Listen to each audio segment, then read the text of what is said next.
Hello friends, welcome to toppers target YouTube channel. आज की video second video है Hindi pedagogy की। जिसने पहली वीडियो नहीं देखी वो कृपया कर जाके देख ले, डिस्क्रिप्शन में उसका लिंक मिल जाएगा। तो आज के जो टॉपिक होने वाले हैं वो है भाषा कौशल और भाषा विकार। ये डिटेल्ड में टॉपिक्स होंगे बट ज़्यादा एक्स्ट्रा टाइम नहीं लेंगे, तो ज़रूर देखिएगा और कंटिन्यू बने रहिएगा पूरी वीडियो में। तो सबसे पहला टॉपिक है हमारा भाषा कौशल। भाषा कौशल में सबसे जो आते हैं वो 4 कौशल हैं: सुनना, बोलना, पढ़ना, लिखना। और याद रखिएगा कि यही सीक्वेंस होता है जो हमारी भाषा कौशल को सीखने का सीक्वेंस है। अगर हम एक एग्जांपल लेते हैं, कोई छोटा बच्चा है और तो जब वो पैदा होता है उसके बाद सबसे पहले एनवायरनमेंट में आने के बाद, दुनिया में आने के बाद वो सबसे पहले कुछ चीज़ें सुनना सीख जाता है। वह स्वतः ही, या ये मान सकते हो जब बच्चा इस दुनिया में आता है तो वो सुनने की शक्ति लेकर आता है। तो सबसे पहले वो सुनना शुरू करता है। उसके बाद जो डेवलप होती है उसके अंदर भाषा कौशल, वो होती है बोलना। तो बोलना अगर हम इसको ब्रेक करें तो बोलने को कुछ इस हिसाब से ब्रेक किया जा सकता है कि 6 वीक में कोइंग या कूकना कहते हैं, जिसमें बच्चा छोटे मोटे साउंड्स जनरेट करता है जिसका कोई अपना मीनिंग नहीं, बट वो कोशिश करता है बोलने की। उसके बाद 6 मंथ में वो बबलिंग या बलबलाना कह सकते हैं, वो शुरू कर देता है, जिसमें कुछ छोटे छोटे वर्ड्स माँ पा इस तरह ब्रेक करके वो बोलना शुरू कर देता है।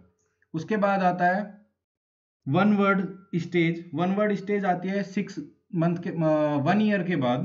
1 ईयर में क्या आता है, वो 2 वर्ड्स जो छोटे छोटे उसने तोड़े थे जैसे माँ पा, उन दोनों को जोड़ जोड़ के मामा पापा इस तरह के शब्द बोलने लग जाता है। देन 2 वर्ड स्टेज आती है जब शब्दों को वो जोड़ जोड़ के छोटे छोटे सेंटेंस बनाने लगता है। नेक्स्ट उसके बाद आती है भाषा कौशल हमारा पढ़ना। जब बच्चा बोलना सीख जाता है तो उसके बाद उसका फोकस होता है पढ़ने पे। तो कुछ वो सिंबल्स समझने लगता है कि ABCD में ए क्या है, बी क्या है, ये सब पढ़ने के अंतर्गत आएगा। उसके बाद नेक्स्ट जब वो उन सिंबल्स को पहचानेगा तो उनको रिपीट करने की कोशिश करेगा, मतलब लिखने की कोशिश करेगा, तो उस कौशल को कह देते हैं लिखना या राइटिंग। और यही सीक्वेंस बच्चा करता है, इसी सीक्वेंस में वो सीखता है। तो ये याद रखिएगा, कई बार क्वेश्चन आ जाता है इस तरह से।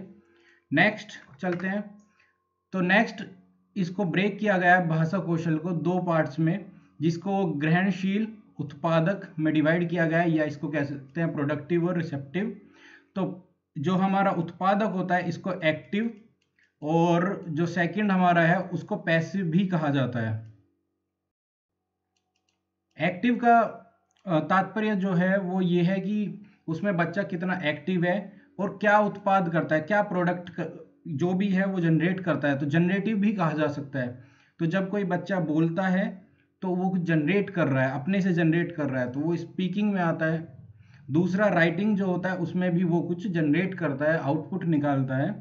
तो ये सब आता है उत्पादक में। उसी के अपोजिट अगर हम बात करें तो ग्रहणशील, ग्रहणशील जिसमें वो ग्रहण करे, या फिर पैसिव हो, एक्टिव ना हो, जैसे सुनना और पढ़ना। सुनने में हमें कोई एक्टिव नहीं होते, हम नॉर्मली सुन सकते हैं, और पठन में भी हमारी एक्स्ट्रा एक्टिविटीज़ की या एक्स्ट्रा एक्टिव रहने की ज़रूरत नहीं पड़ती। तो इस तरह से 2 में भी डिवाइड किया गया है, और इवन ये यूपीटेट और सीटेट में दोनों पे क्वेश्चन आया हुआ है। नेक्स्ट चलते हैं लेखन के प्रकार। तो लेखन को 3 हिस्सों में मेनली डिवाइड किया गया है। अगर इसको देखें, सबसे पहले आता है सुलेख। सुलेख का मतलब होता है सुंदर सुंदर लिखना, जिसमें हम राइटिंग स्किल्स को डेवलप करते हैं। राइटिंग स्किल से मतलब उसको बनावट को हम डेवलप कर रहे हैं। लेकिन उसी के अगर हम सेकंड पॉइंट पे जाते हैं, श्रुत लेख। श्रुत का मतलब होता है सुनकर लिखना। तो इसमें हमारी जो कैपेसिटी बढ़ती है कहीं से गेन करने की, जो दूसरा बोल रहा है उसको समझने की, तो कम्युनिकेशन में समझ के उसको लिखना, सही से लिखना, इसमें डेवलप होती है श्रुत लेख में। नेक्स्ट आता है अनुलेख। अनुलेख में क्या होता है, कोई अध्यापक या जो ज़्यादा नॉलेज है, मोर नॉलेजेबल पर्सन, किसी वर्ड्स को लिखता है या फिर बोलता है तो उनका अनुकरण करते हुए कुछ लिखना अनुलेख के अंतर्गत आता है। उसके बाद है भाषा के विकार। तो कुछ विकार ऐसे हैं जो भाषा में पूछे जाते हैं, भाषा में विकार जिनसे जनरेट होता है। तो और ये बार बार क्वेश्चन रिपीट भी हो रहा है। इवन 2021 जो सीटेट चल रहा है अभी, उसमें भी काफ़ी क्वेश्चन रिपीट्स हो रहे हैं। तो सबसे पहले आता है कम्युनिकेशन। तो कम्युनिकेशन में होता है अफेजिया, या इसी के अपोजिट हमारा जो दूसरा होता है वो होता है डिस्फेजिया। तो अफेजिया और डिस्फेजिया से याद रखिएगा, फेजिया से जो होगा वो कम्युनिकेशन के लिए माना जाता है। नेक्स्ट आता है हमारा पठन संबंधी, मेन मतलब रीडिंग से रिलेटेड। तो याद रखिएगा डिसलेक्सिया जो है वो पठन से या रीडिंग से संबंधित विकार है। तो इससे आप याद रख सकते हैं लेक्सिया। अगर छोटे बच्चे को लक्स की साबुन के का नाम पढ़ना हो तो इसको लुक्स पढ़ता है। तो इससे आप याद रख सकते हैं कि लक्स को जो वो पढ़ता है वो लुक्स पढ़ता है। तो लक्सिया जो है वो पढ़ने से संबंधित विकार है। तो इस तरह से आप याद कर सकते हैं कि छोटा बच्चा जो है वो लक्स को लुक्स पढ़ता है। इसका मतलब जिसमें लक्स आएगा, ये लक्सिया जिसमें आएगा वो पठन संबंधी विकार होगा।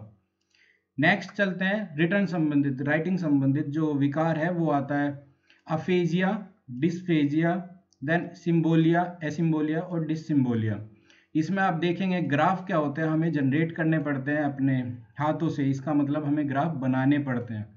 सेम अगर हम इसी तरह याद करें सिम्बोलिया, तो सिम्बोलिया में क्या है कि हम कुछ सिंबल बनाएंगे, तो बनाने से रिलेट करेंगे। तो अगर दोनों को रिलेट करें तो वो कौन से संबंधित होंगे, राइटिंग से संबंधित होंगे दोनों विकार। तो याद रखिएगा जिसमें ग्राफिया आएगा और जिसमें सिंबल आएगा वो दोनों ही विकार लिखने या राइटिंग से संबंधित होंगे। नेक्स्ट चलते हैं, नेक्स्ट है विजुअल। विजुअल में अगर हम देखें तो दो मेनली यहाँ पे हमने कंसिडर किए हैं, बाकी कुछ और भी होते हैं बट ये सवाल ज़्यादातर ट्रेंड करते हैं। तो देखने से विजुअल से रिलेटेड है मोतियाबिंद और वर्णांधता, कलर ब्लाइंडनेस भी कहते हैं। ये जो विकार है ये कलर विजन डिफिशियंसी होती है। इसमें क्या होता है, हमें कुछ स्पेशल कलर या कुछ सेलेक्टेड कलर्स हमें नहीं दिखते या उतने विजुअल नहीं होते, इतने क्लियर विजिबल नहीं होते। दूसरा मोतियाबिंद, इसमें इसको कैटरैक्ट कहते हैं और इसमें क्या होता है हमारी आंखों के ऊपर एक लेयर जनरेट हो जाती है जिससे हमारी विजुअल की जो एफिशिएंसी है वो डाउन हो जाती है, आंखों की विजुअलिटी डाउन होने लगती है जिससे हमें कम दिखने लगता है। उससे नेक्स्ट अगर हम चले तो सुनने से रिलेटेड है, जो लिसनिंग से संबंधित है, वो है बधिर, आंशिक बधिर और स्वर्णहास। तो बधिर उसे कहा जाता है जिसमें किसी को सुनाई ही ना दे या जो सुन ना सके। आंशिक में क्या होता है कि जिसमें उसको कुछ अंश सुने या फिर अगर हम उसे तेज बोल के बताते हैं तब उसे सुन जाता है, तो ऐसे केसेस में आता है आंशिक बधिर। स्वर्णहास में क्या होता है कि ये किसी की श्रवण शक्ति कम होने लगती है या फिर चली जाती है टाइम बिंग, या फिर इसका रीज़न हो सकता है जो हमारे एनवायरनमेंट में नॉइस पोल्यूशन है, तो ये सब कंसिडर उसके अकॉर्डिंग होता है। तो उसमें क्या होता है हमारी श्रवण शक्ति कम हो जाती है, तो इसे बोलते हैं श्रवणहास। नेक्स्ट है हमारा गणना से रिलेटेड या कैलकुलेशन से रिलेटेड। तो इसकी सबसे अच्छी पहचान है कैलकुलिया लिखा होगा, तो जो भी लिखा होगा कैलकुलिया के साथ वो जाएगा गणना से संबंधित। तो जो गणना से है, कैलकुलेशन से है, उसका याद रखिएगा, उसको कहते हैं डिस्कैलकुलिया। नेक्स्ट हमारी कुछ और भी ऐसी बीमारियां हैं जो बार बार पेपर में ट्रेंड हो रही है।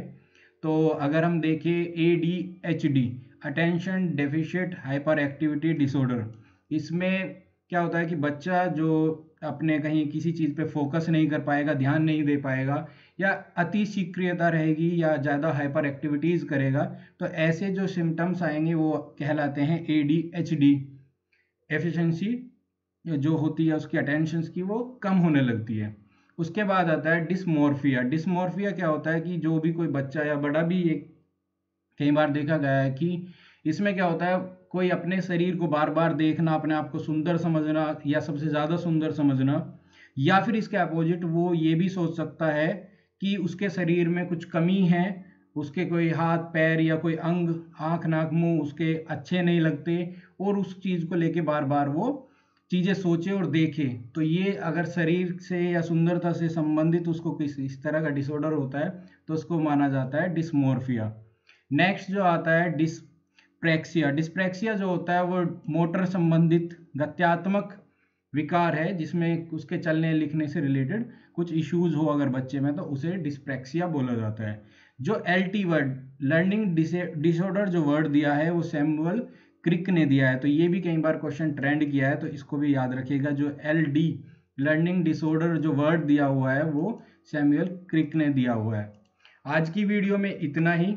हमारे साथ जुड़े रहिए, हमारे टेलीग्राम को ज्वाइन करिए, चैनल को ज्वाइन करिए, वहाँ पे आपको काफ़ी सारे क्वेश्चन और मॉक टेस्ट मिलेंगे। थैंक यू और सब्सक्राइब जरूर करें।